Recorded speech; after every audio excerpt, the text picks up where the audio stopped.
Hey, it's John from CEORater. So I am very excited to announce that you can now find the CEORater app in the Google Play Store. I will probably push it out to the Apple Store after Labor Day when everybody's back in the office.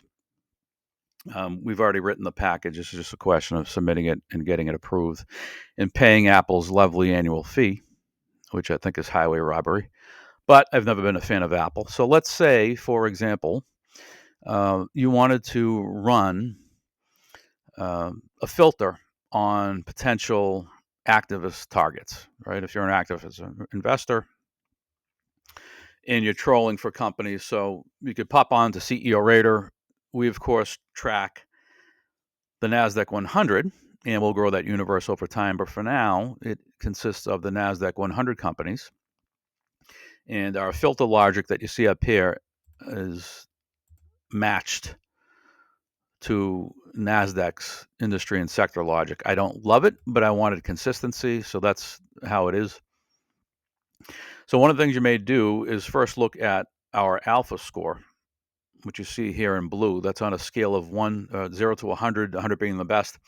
And the way we calculate that, so I mean, if you really want to know the detail, you scroll down to our methodologies, and we give you the methodology on alpha score and everything else. But at a high level, what we do at alpha score, it's really consists of two components. The first component is total stock return generated by a given CEO during his or her tenure, and we compare that to the QQQ over that same period.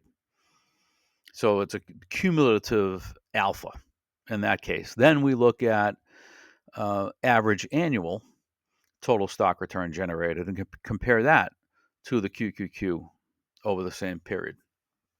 And we look at those two measures and we take an average and we get to the alpha score. Now, a lowest score is obviously worse. So filter in ascending order. Let's say you want to look at, technology companies only, and theoretically all these guys are technology, but you filter here and that will eliminate, some of the legacy cable guys as an example. Me being a software guy, I would want to filter on software. Here's what I don't love about the NASDAQ's industry logic. So software will get you,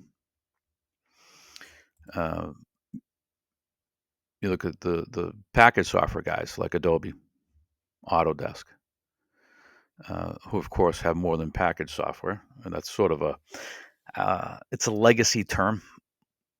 The delivery mechanism for all these guys is software as a service. It's not really packaged like it literally was 20 and 30 years ago. But for example, if you wanted to look at a company that has a more recent history, like Workday, well, they're not in packaged software, they're in EDP services. And this is Carl at Workday. So if you're looking to do a screen on activist targets, maybe you would leave the industry filter off. And so now within this group, I would certainly look at Shantanu at Adobe. So not only does he score poorly here at 17 in terms of our alpha score, when you detail on him, he's underperformed versus the QQQ over the totality of his tenure. When you look at the average annual underperformance,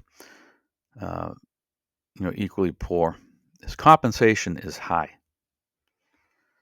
Right, he was comped $52 million in the most recent annual period, and so what that means is $1.2 million in compensation expense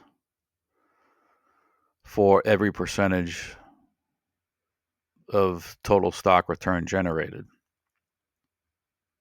And we're talking about the average annual total stock return number.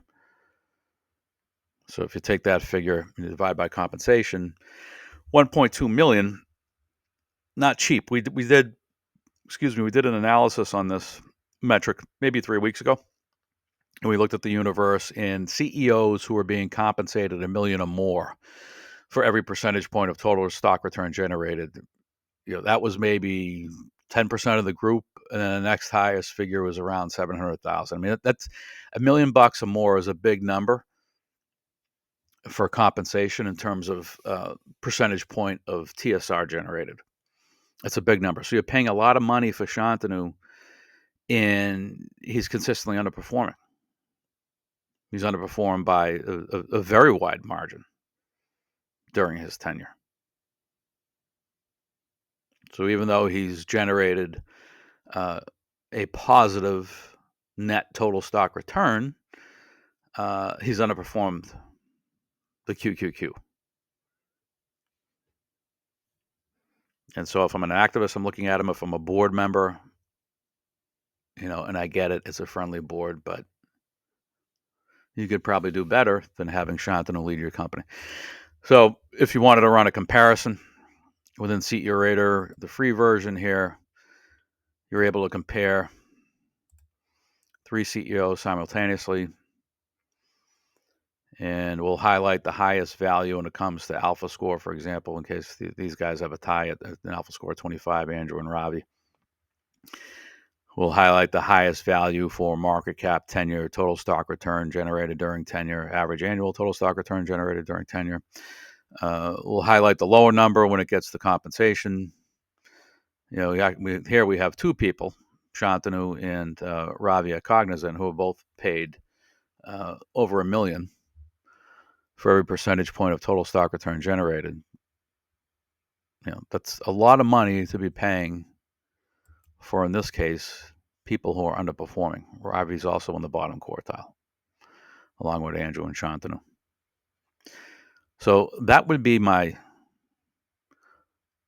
filter to generate my list.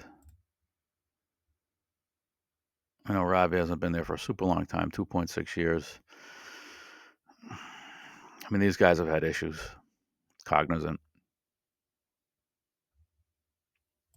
And in the premium version, that will also be a post-Labor Day rollout. We'll give you the ability to compare more than 3 CEOs simultaneously, and then we'll give you the ability to take this table and export it to PDF so that you can include it in a larger investor report.